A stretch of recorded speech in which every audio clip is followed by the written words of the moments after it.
Hello hi नमस्कार new blog को आपन को स्वागत करछि। मु श्रद्धा मु रेडी हे कि बाहर पड़छि वर्तमान जीवा पई गोटे जगह को कारण मोर गोटे जगह रे खाइबार इंटरेस्ट थिला सेटा पई पळै छै।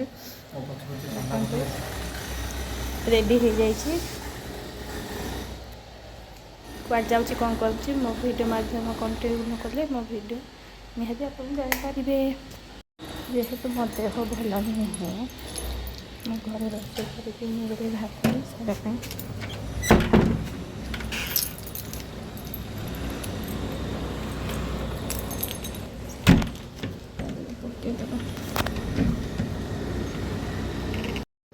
देखु हंसपाड़ केते जाम हंसपाड़ रसुलगढ़ केते जाम जेहेतु सेठी गोटे गाड़ी खराब हो जाइथिला बस खराब होइथिला बहुत भीड़ थिला। देखंतु खरा घंटे 12 रे आमे जाउथलु वर्तमान आसी पहुँची गलु आमे अधा बाट को आमे कारण जीवार थिला होटल को एटा होछि बम्मीखाल पाखरे एटा होछि आम ओडिशा होटल को मु जाइथली।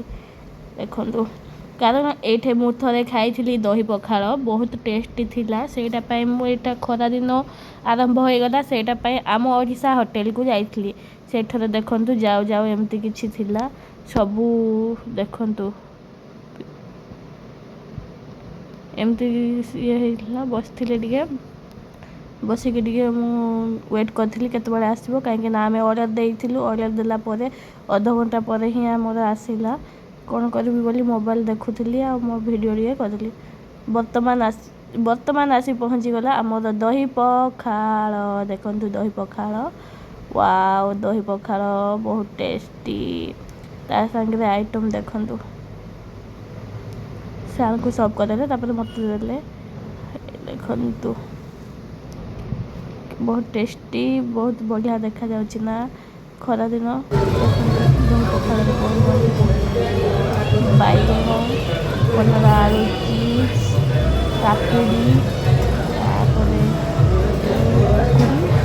तापर बड़ीचूड़ा शाग भजा आलू भर्ता तापर मन सॉरी बेसर तापर देथिले सेठी गोटे कखारू फुलर ये माने मजा कंचा लंका भी थिला लेंबू भी पछरे आनी कि देखले एते माने स्वादिष्ट खाद्य थिला सेटा पय मु खाइबा पय पळैथिली। देखंतु वर्तमान खाई कि मु घर को जाउछि बहुत खाई देली दही पखाळ तो सारे नहीं ना और ड्रॉप करिए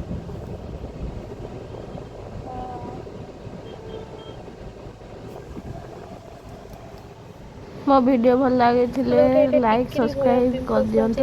नमस्कार।